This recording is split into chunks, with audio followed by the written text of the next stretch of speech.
Bien, eh, a ver,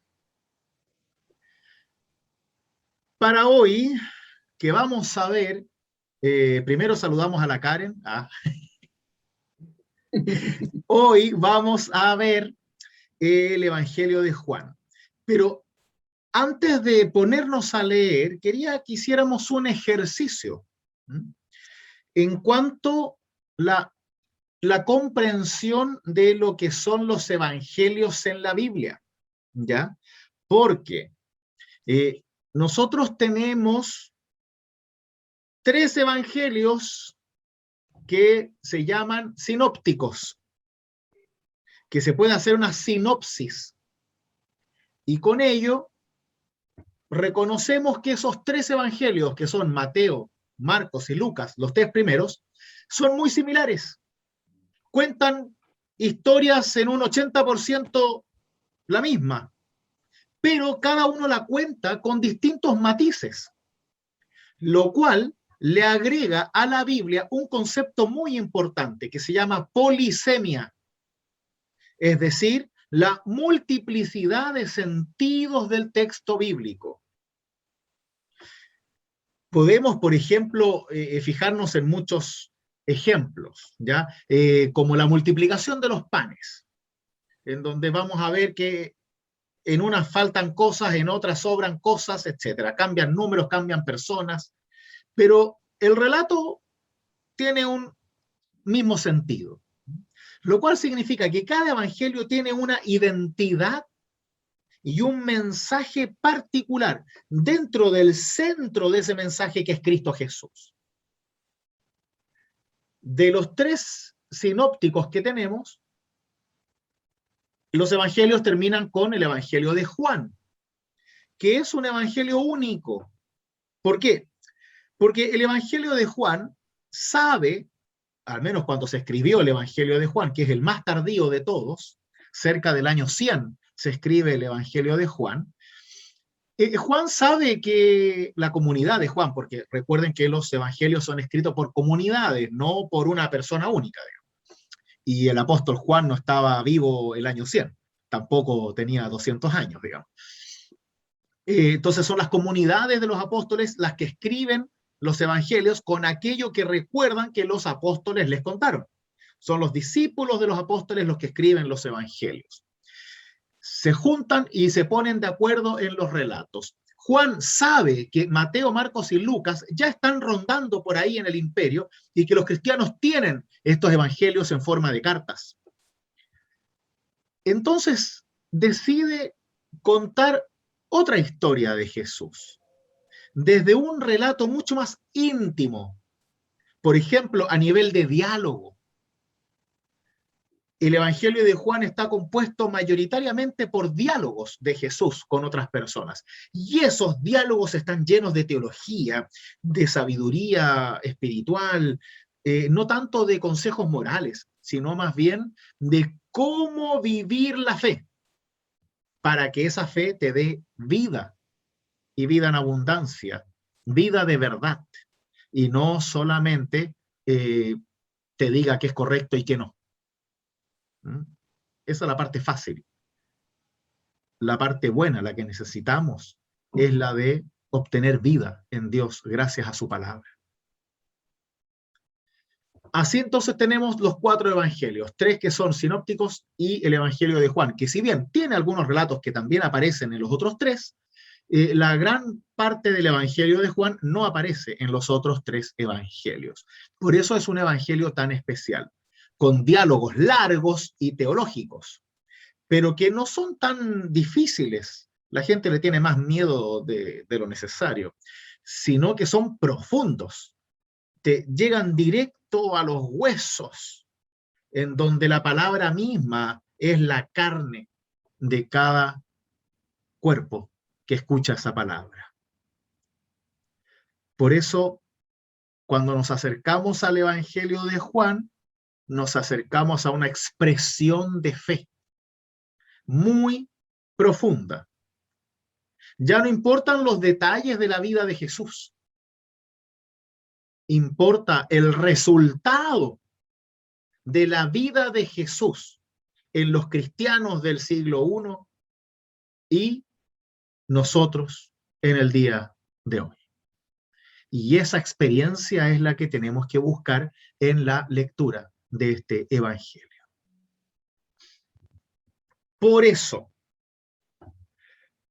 de entrada vamos a partir conociendo, como ya lo leímos una vez, pero lo vamos a leer de nuevo, el objetivo de este evangelio que está casi al final en Juan 20. Juan 20, versículo 30 y 31, al final del evangelio de Juan, página 1600 de nuestras Biblias. Juan 20, del 30 al 31.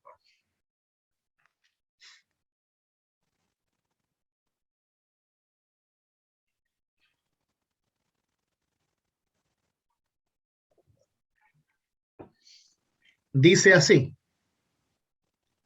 Jesús realizó además muchos otros signos en presencia de sus discípulos, que no se encuentran relatados en este libro. Estos, los de este libro, han sido escritos para que ustedes crean que Jesús es el Mesías, el Hijo de Dios, y para que creyendo tengan vida en su nombre. Este es el objetivo del Evangelio de Juan. La fe. El Evangelio está escrito para que creamos, no para que nos enteremos de la vida de Jesús, no para que conozcamos la cultura de la época, no. Es un escrito de fe y para la fe. Busca la fe y entrega la fe por el Espíritu Santo. Porque tal como dice el apóstol Pablo, la fe nace por el oír la palabra de Dios. Y es por eso que es tan importante estar en contacto con la palabra, porque ahí es donde Dios obra la fe en cada uno de nosotros.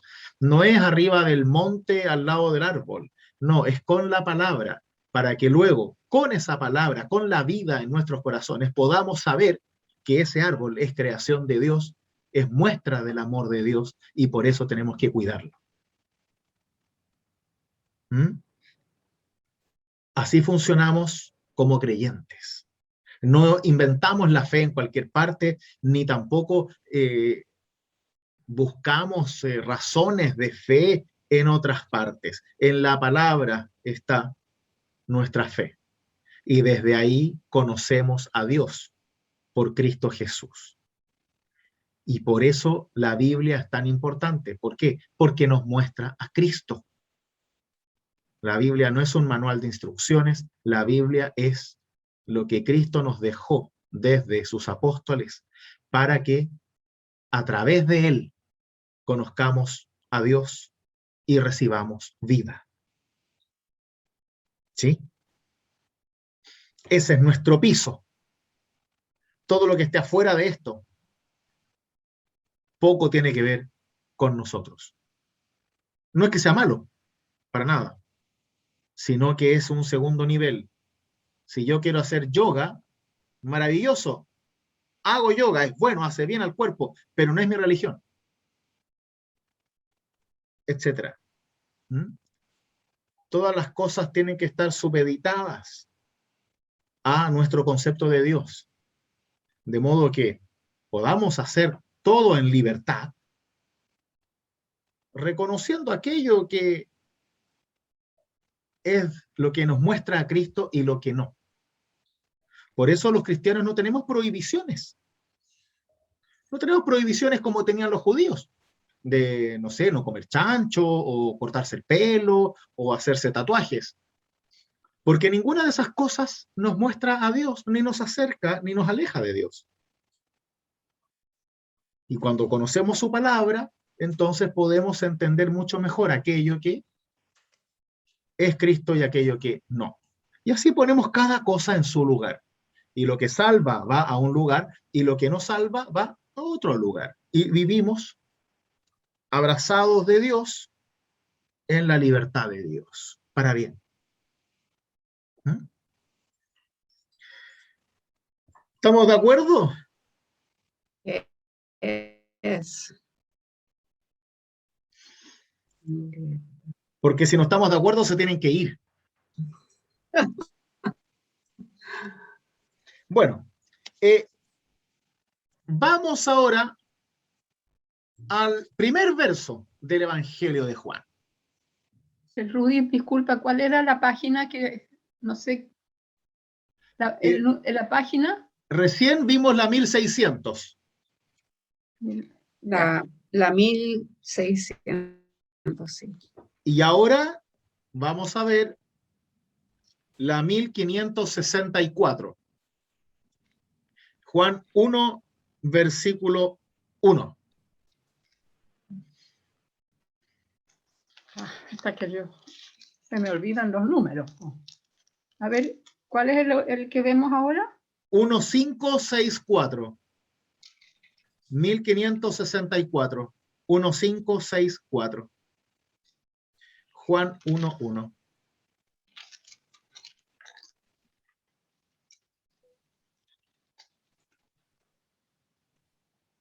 No. ¿Lo pillaste? Sí. Ya. Dice, al principio existía la palabra, y la palabra estaba junto a Dios, y la palabra era Dios.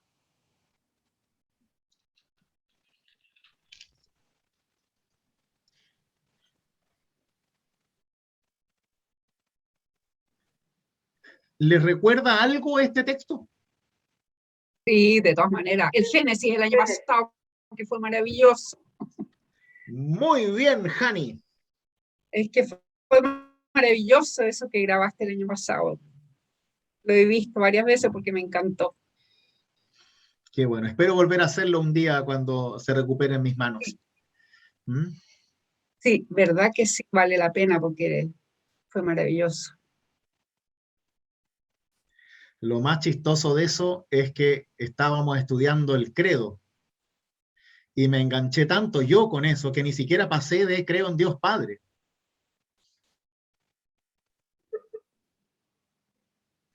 Terrible.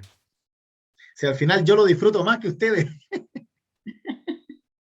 No, y a mí lo que me hizo tanto sentido es que pusiste una música maravillosa de fondo. Ya, oh, maravillosa, no sé qué música, nunca supe qué música era esa, maravillosa. Es una música diferente para cada video. Soñada. Por eso me demoraba 5 horas en hacer un video de 5 minutos. Sí. Pero qué bueno que valió la pena. Mucho, bien. Tenemos entonces el recuerdo del Génesis, en donde el primer capítulo y primer versículo del Génesis parte igual, al principio, en el comienzo, al principio Dios creó el cielo y la tierra. Acá es, al principio existía la palabra y la palabra estaba junto a Dios y la palabra era Dios. El griego es un idioma bastante interpretativo y tiene aspectos gramaticales y verbales que no existen en otro idioma, ¿ya? Si bien es gramaticalmente es igual al alemán, tiene el accusative, dative y todas estas cosas con los objetos directos y todo eso. Claro, es gramaticalmente igual al alemán. Las palabras tienen una fuerza interior que no existe en otros idiomas. Por ejemplo, acá mismo, la palabra, el logos, este logos, que significa palabra en griego, se refiere a un concepto de una palabra dinámica, de una palabra que está en constante significado, que no está puesto en una definición como que yo diga palabra significa un término escrito, por ejemplo, ¿no? Sino que acá la palabra en sí misma es forjadora de realidades. porque es la palabra dicha en un momento especial, en un contexto especial, con personas especiales, que va a significar algo distinto, ¿no?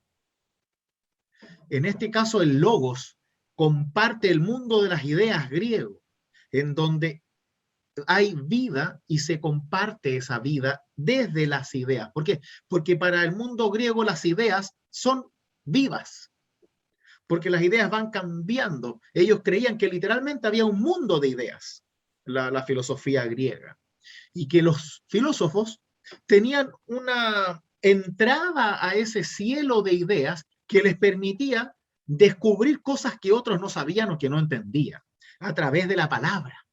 Entonces la palabra tenía esta magia de que podía hacer que las personas se asombraran, cayeran al suelo admirados o incluso se pudiese encontrar esperanza o consuelo, todo a través de la voz. En la antigüedad, más que la voz, eran los símbolos o los gestos, la magia, lo que hacía que las personas se retorcieran, que sintieran una experiencia mística. Desde los griegos fueron las palabras, lo que empezó a llamar la atención de las personas, y especialmente de lo que es la filosofía y las religiones. Entonces, cuando acá el Evangelio de Juan nos habla de la palabra, nos dice que este verbo, logos, palabra, es como una frase dentro de un término, existía desde el principio y que estaba junto a Dios, y que esa palabra era Dios, el verbo, la voz de Dios.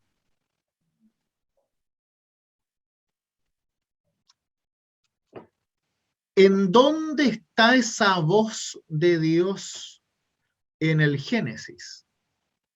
Para ver si es que Juan está diciendo la verdad o está solo inventando.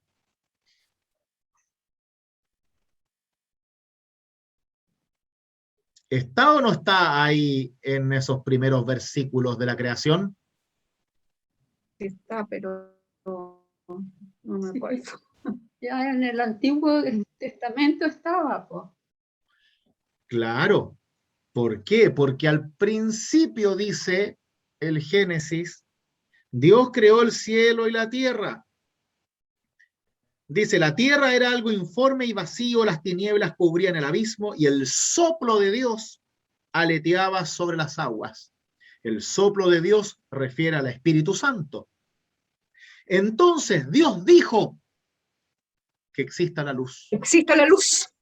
Y la luz existió. Se hizo, sí. ¿Dónde está la palabra de Dios en ello? ¿Cómo, Felipe? Felipe acá dice, dijo, hijo de tigre, ¿eh? Ah, claro. Así es, en el decir, Dios habla y las cosas se crean. Ahí está la voz, la palabra de Dios viva y creativa, creadora de lo que Dios quiere. Esa palabra de Dios que crea y que recrea y que activa y que dinamiza, que da vida, es el verbo, es Cristo.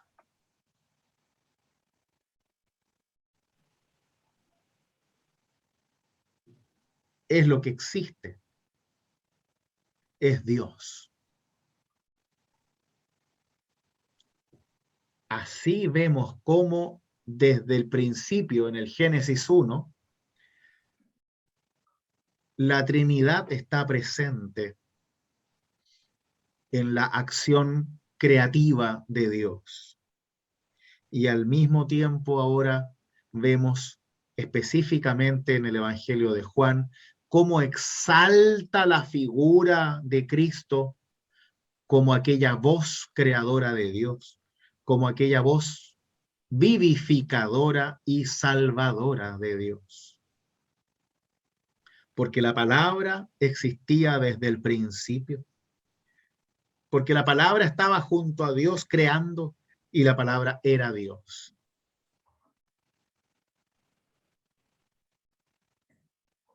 Así, el Evangelio de Juan nos dice que Jesús no es solamente el Hijo de Dios, sino que es Dios.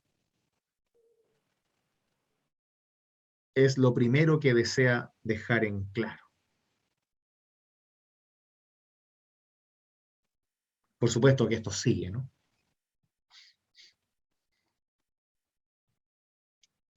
Y esto es lo que tiene el Evangelio de Juan. Podemos estar una hora hablando de un solo versículo. Este es el nivel de profundidad que tiene el Evangelio. Es una riqueza muy particular, porque no se trata de una teología difícil de entender, sino de una profundidad que cala hasta los huesos, porque siempre está en contacto con la creatividad de Dios, con la vida de Dios. No es solamente que Dios hizo o dijo tal cosa, sino cómo Dios se entrega para que nosotros vivamos eso que Jesús hace o dice. Y no solamente lo sepamos. Los otros evangelios sinópticos son más directos. No voy a decir biográficos porque ninguno pretende ser una biografía, pero más directos con respecto a relatos sobre la vida de Jesús. Acá no tiene nada de vida de Jesús. Jesús no viaja mucho, no se encuentra con mucha gente, pero 3 capítulos de diálogos, sermones, de experiencias de Jesús con los discípulos, pero más íntimo, no tan público siempre. Por supuesto que hay cosas públicas, pero en general hay conversaciones más íntimas que nos evocan una mayor pertenencia hacia la fe. Una consulta. En el prólogo dice que el Evangelio de Juan se terminó 100 años después. ¿A qué se debe la diferencia de conocimiento de los evangelistas o los discípulos que tenían Mateo, Marcos, Lucas respecto a los discípulos de Juan? A ver, lo que se cree, porque esto por supuesto que son hipótesis estudiadas desde los aspectos literarios del texto, eso se llama crítica literaria en el arte de la interpretación de la Biblia. Se sabe que el Evangelio de Marcos, por ejemplo, que es el primero, es el más viejo, digamos, se hace rápido, porque ya se están dando cuenta que empiezan a olvidarse de muchas cosas. Entonces, ya por el año 50, o sea, 20 años después de que muere Jesús, las cartas de Pablo son más antiguas que los evangelios, por ejemplo, ¿no? Como el año 50, 60, por ahí, sale el Evangelio de Marcos, con relatos cortos, simples, más prácticos, sin tanto detalle, sin tanta explicación. ¿Por qué? Porque necesitaban decir lo necesario para que así las comunidades pudiesen tener algo en que afirmarse cuando el apóstol no estaba, cuando había persecución, cuando no recordaban o cuando no sabían nomás, ¿no? Luego el Evangelio de Mateo y Lucas, que aparecen en otros lados, más cercanos al año 80, 90, se establecen conociendo el Evangelio de Marcos. Tenían una fuente en común, pero tanto Mateo como Lucas tienen cada uno sus propias fuentes, tienen sus propios recuerdos. Y por eso Mateo tiene escritos que Lucas no tiene, y Lucas tiene escritos que Mateo no tiene, y tampoco Marcos, por ende, ¿no? Entonces, en esta riqueza de una experiencia de fe múltiple, porque son muchas personas, cada evangelio pone por escrito aquello que recuerda. Y así los evangelios se complementan entre sí, más que negarse entre sí. ¿Por qué? Porque uno podría decir, ah, no, es que el evangelio es mentira. ¿Por qué? Porque uno dice que Jesús fue al norte y el otro dice que Jesús fue al sur. Y no, pues, es una complementariedad, porque los evangelios no buscan que nosotros sepamos sobre la vida de Jesús. Buscan que creamos en ese Jesús hasta la cruz. ¿Mm? Por eso los números, como lo hemos visto muchas veces, en general son bastante simbólicos, quieren dar un mensaje. ¿Mm? Y lo mismo las palabras, si es que a veces Jesús dice una cosa y después dice otra, no significa que hay uno que esté equivocado, significa que no había nadie ahí escribiendo y que el mensaje queda, aunque sea contado de distintas maneras. Y eso es lo hermoso del texto bíblico, que hay que masticarlo, hay que compararlo, hay que ver la Biblia siempre desde un conjunto para luego poder verlo en sus unidades particulares. Porque si no, sacamos versos de contexto. Entonces, lo que hace Juan es que como ya sabía de estos 3 evangelios y esta comunidad los tenía ya en su poder, pero tenían cosas que decir sobre Jesús que no estaban dichas, especialmente, por ejemplo, sobre la importancia de la Santa Cena. El Espíritu Santo tiene un rol importantísimo en Juan. Todo lo que es sacramental, el bautismo, la Santa Cena, no tanto así la misión, por ejemplo, como sí la tienen los otros. En Juan los apóstoles no van a predicar ni esas cosas, al menos no que yo recuerde, sino que es más interior, es más de tu relación con Dios y tu relación con la comunidad, desde la fe. No sé si respondí la pregunta o me fui por las ramas. ¿Sí? Porque siento que me fui por las ramas.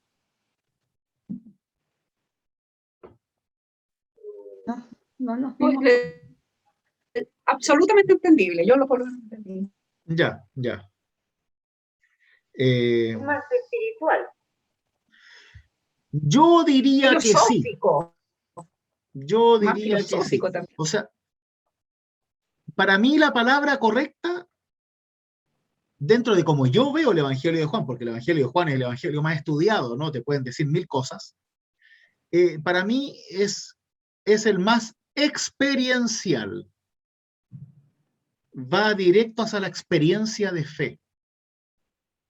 Todo es una experiencia de fe en Juan.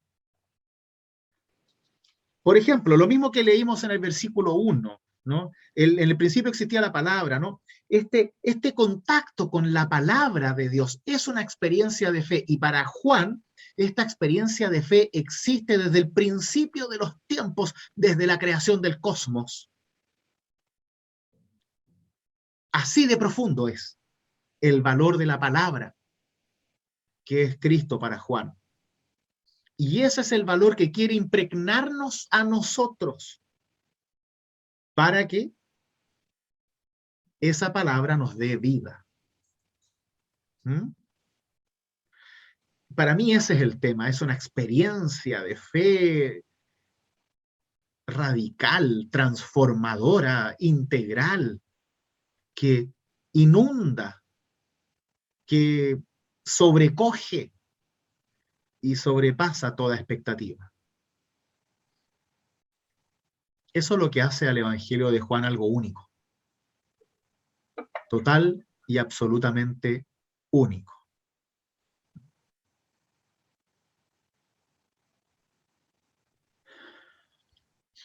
¿Les parece si vemos los primeros 5 versículos? Y no muy rápido para poder entenderlo bien. Claro, si no hay apuro. Dice, al principio existía la palabra, y la palabra estaba junto a Dios, y la palabra era Dios. Al principio estaba junto a Dios. Todas las cosas fueron hechas por medio de la palabra, y sin ella no se hizo nada de todo lo que existe. En ella estaba la vida, y la vida era la luz de los hombres. La luz brilla en las tinieblas, y las tinieblas no la recibieron. ¿Vencieron, dice acá? ¿Perdón? ¿Vencieron, dice acá? Yo tengo Las tinieblas no la recibieron. vencieron. Ah, sí, mira que vencieron, dice acá. Acá se nos habla de Jesús como palabra viva. Nos explica ya en el versículo 3, tal como leímos del mismo Génesis 1, que todas las cosas fueron hechas por medio de la palabra, no la voz de Dios que es creadora, creativa y que también recrea especialmente la vida. Ahí donde está Jesús vivo, ¿no? En la palabra creadora de Dios. Y sin ella no se hizo nada de todo lo que existe. Claro, porque Dios crea, al menos desde la visión del Génesis 1, con la voz. Como vimos en los trabajos anteriores, en el Génesis 2, Dios va a crear con sus manos, ¿no? Va a modelar al ser humano, una visión diferente de la creación. Así, a través de este verbo creativo, Dios nos ofrece y nos muestra la vida. En ella estaba la vida, nos dice. No es solamente que sin ella no se hace nada, sino que sin ella no hay vida. Así de importante es la palabra. Es el centro de la vida. Y la vida era la luz de los hombres. Que no es casual que sea lo primero que se crea, ¿no? En el Génesis. Se haga la luz, y la luz se hizo para separar las tinieblas, la oscuridad, el sinsentido de la luz, de la iluminación, del camino de salvación. La vida era la luz de los hombres, obviamente mujeres también, ¿no? Acá se refiere a un término genérico. Y por eso la luz brilla en las tinieblas, pero las tinieblas no la recibieron. Claro, nosotros ya sabemos la historia. O sea, leer el Evangelio siempre es como ver Titanic. Todos saben cuando leen el Evangelio cómo termina. Y está bien. El tema es comprender cómo ese fin a nosotros nos provoca algo. Por eso acá, desde el comienzo, ya Juan, que es un evangelio que usualmente rechaza, es más juicioso sobre la maldad que los otros tres. Desde el principio ya dice que hay tinieblas, y se refiere a los seres humanos, que no reciben la voz de Dios, que no escuchan a Dios y que no creen en Dios, que no escuchan su palabra, no reciben su palabra y por ende viven en oscuridad. Nos pone de sobreaviso desde un principio, para que así nosotros tomemos una decisión. ¿En dónde estás? ¿Eres de aquellos que son iluminados por la palabra desde la oscuridad de cada uno? ¿O tu oscuridad es demasiado grande como para aceptar la luz de Dios? Porque la luz brilla en tus tinieblas, para que tus tinieblas reciban a Cristo como la luz de tu vida. Así podríamos traducir también este relato. Porque esto es personal, no se trata de los otros que son oscuros y yo soy muy luminoso, no, se trata de que Dios obra en todas nuestras oscuridades y que todos tenemos, y lo hace a través de Cristo. Y a Cristo lo conocemos a través de la palabra. Y la palabra en Cristo nos da vida por medio de la obra de Cristo en la cruz. Y al final todo esto cierra en un maravilloso círculo de experiencia de fe, en donde aquello que recibimos lo creemos, y aquello que creemos nos da vida, y aquello que nos da vida nos acerca a Dios. Y cuando estamos cerca de Dios, estamos más vivos que nunca. Y cuando estamos más vivos que nunca, pues vivimos eternamente en Dios. Y eso es lo más bello. Porque tenemos a un mundo que muchas veces nos quita la vida, nos absorbe la vida, y en Dios estamos siempre vivos. Y eso no se los puede quitar nadie. A veces desesperamos, nos frustramos, nos golpeamos de dolor, nos retorcemos de angustia y se nos olvida que estamos vivos en Dios. No solamente por Dios, en la fuerza, en la vida de Dios. Y que todo lo demás no nos define ni tampoco nos controla. Y esa es la fuerza que tenemos de Dios, que supera todo entendimiento humano y que cuida nuestros corazones en Cristo Jesús. ¿Mm?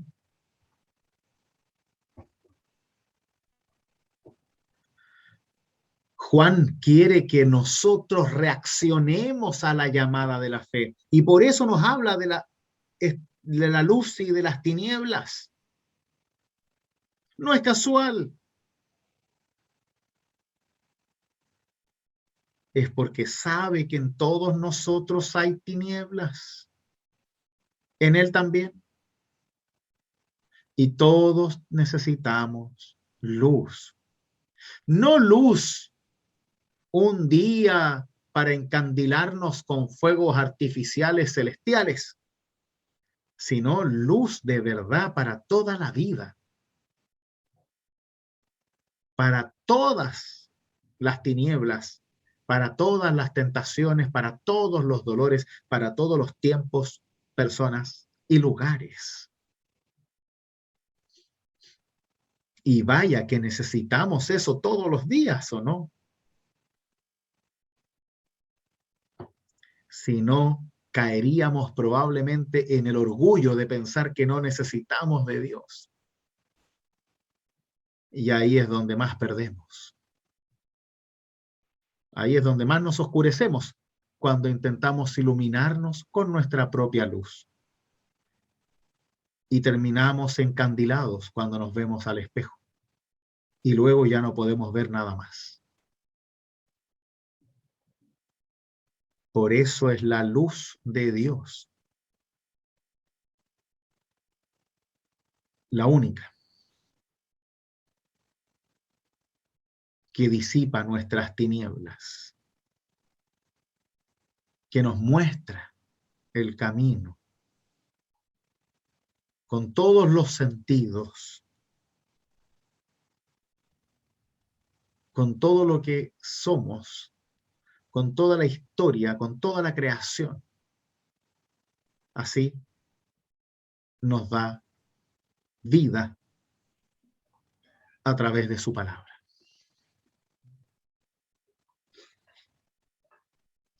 Y por eso hacemos estudio bíblico. No es una clase para saber de Biblia. Es una experiencia para recibir de Dios. Por eso es tan importante darse tiempo para estudiar la palabra. ¿Por qué? Porque a través de esa palabra recibimos vida. Esto no es por conocer, no es por saber, es por vivir. Y eso es lo que tenemos que aprender. Cada vez que estamos cerca de la palabra, estamos recibiendo vida. Vida en Dios. Porque si fuera por saber, tendría que hacerles un examen al final de cada curso. Y sabemos que no lo pasaría nadie. La pura Berta nomás. Pero esto no es un examen. Esto es para vivir, queridas mías. Es vida pura, puesta en letras. Para que podamos gozar de la vida y vivirla abrazados de Dios. Y no perdidos cada uno por ahí en su propia oscuridad. Iluminados por Dios y no en tinieblas. Acompañados por Dios y no solitarios.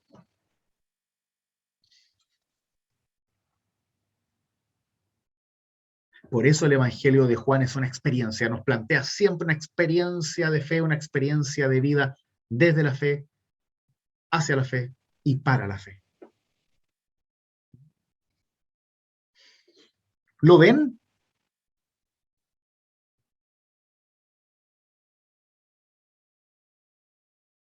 Hay que meditarlo mucho. Así es. Por eso esto se lee de a poquito, para que así podamos absorber aquella luz que esta palabra creativa nos quiere dar.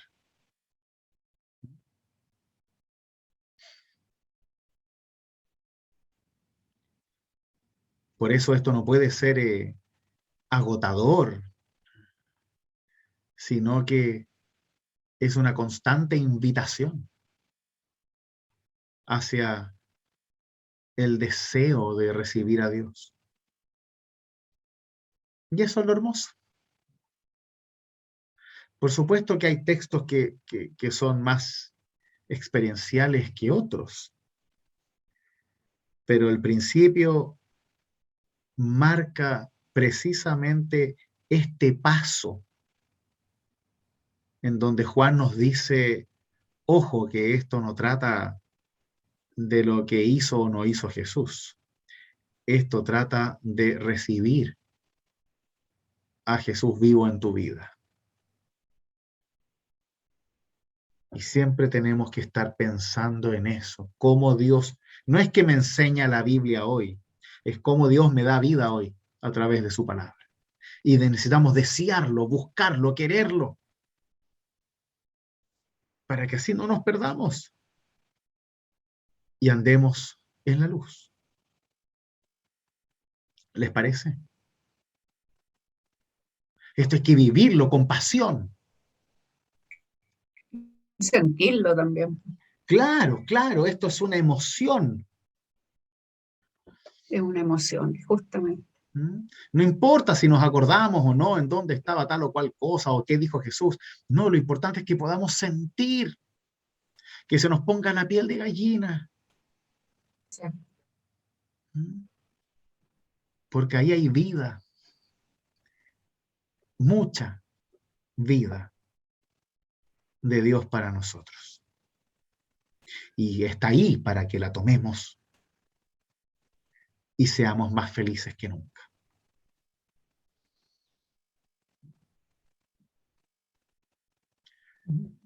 ¿Les parece?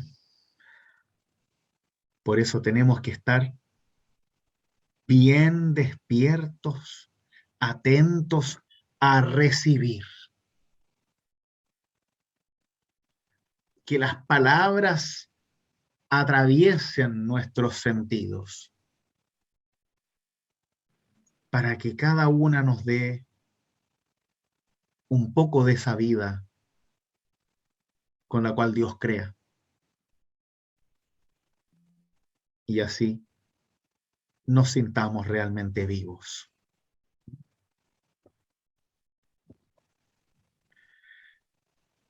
Pues que así sea, queridas mías. Maravilloso, Amén. maravilloso. Muchas gracias, amén.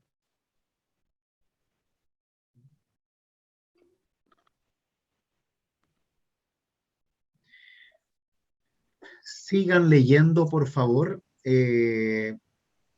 Juan, pueden leer todo lo que quieran, por supuesto, pero traten de leer muchas veces Juan en 1, ¿sí?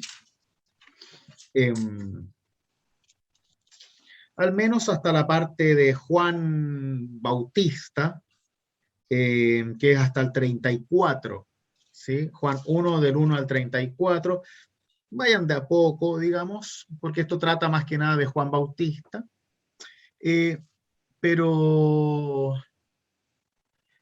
vayan, si pueden, anotando palabras que se vayan repitiendo, verbos, a ver si conectan algunos significados, para que así vayamos preparándonos para la próxima experiencia en la siguiente reunión.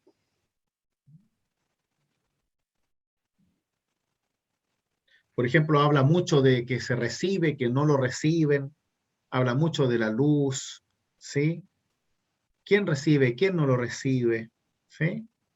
Del testimonio, de la palabra. Vamos viendo estas pequeñas cosas porque estos términos van a ser repetitivos a lo largo del Evangelio.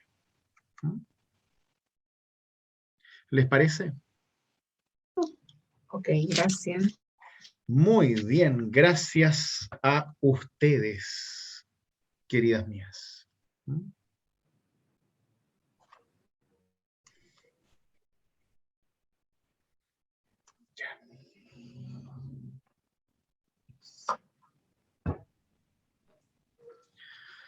Muy bien, entonces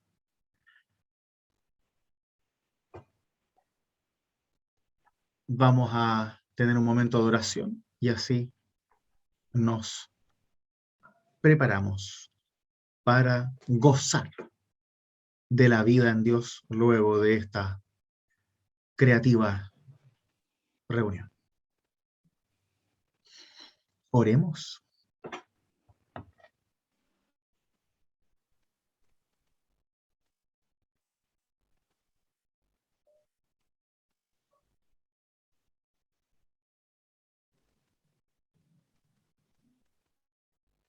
Amado Dios, tú conoces nuestras oscuridades, nuestras tinieblas, nuestras dudas, dolores, nuestras inseguridades, frustraciones de la vida. Ayúdanos para que ahora en tu palabra podamos unirnos con todos los cristianos de las épocas antiguas, de las actuales, de todos los tiempos y lugares. Aquellos que han podido escuchar tu palabra y recibir vida a través de ella. Permítenos entender la majestuosa profundidad de estas palabras del Evangelio de Juan, para que también entendamos que desde el principio Dios crea en Cristo y por Cristo. y que nosotros, gracias a Cristo, tenemos vida y vida eterna. Haznos gozar de esa vida y aléjanos de todo aquello que pretende sumirnos en tinieblas que no nos permitan ver que tú nos amas, que tú eres el Dios vivo para la vida. Te pedimos por todos aquellos que no logran encontrarse contigo o que te buscan en lugares errados o lejanos de ti. Aquellos que no logran tener un espacio donde leer tu palabra y comprenderla, para que nos acerques a ellos y nos ayudes a encontrarse con esa palabra viva y así poder cumplir con nuestra misión de hablar de ti, para que muchos más crean, como quiso también el evangelista Juan. Te pedimos por aquellos que no están aquí, para que tú, Señor, las cuides y puedas recordarles continuamente tu palabra, darles tu luz y así reciben vida. Todo esto te lo pedimos en nombre de tu Hijo Jesucristo, con aquellas palabras que Él nos enseñó. Padre nuestro que estás en los cielos, santificado sea tu nombre. Venga a nosotros tu reino. Hágase tu voluntad, así en la tierra como en el cielo. El pan nuestro de cada día dánoslo hoy. Y perdona nuestras deudas, así como nosotros perdonamos a nuestros deudores. Y no nos dejes caer en la tentación, mas líbranos del mal, porque tuyo es el reino, el poder y la gloria, por los siglos de los siglos. Amén. Que la bendición de Dios, que es Padre, Hijo y Espíritu Santo, las conserve en la fe y las guíe ahora y siempre. Amén.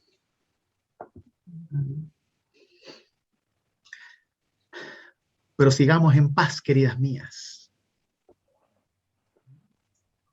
Amén.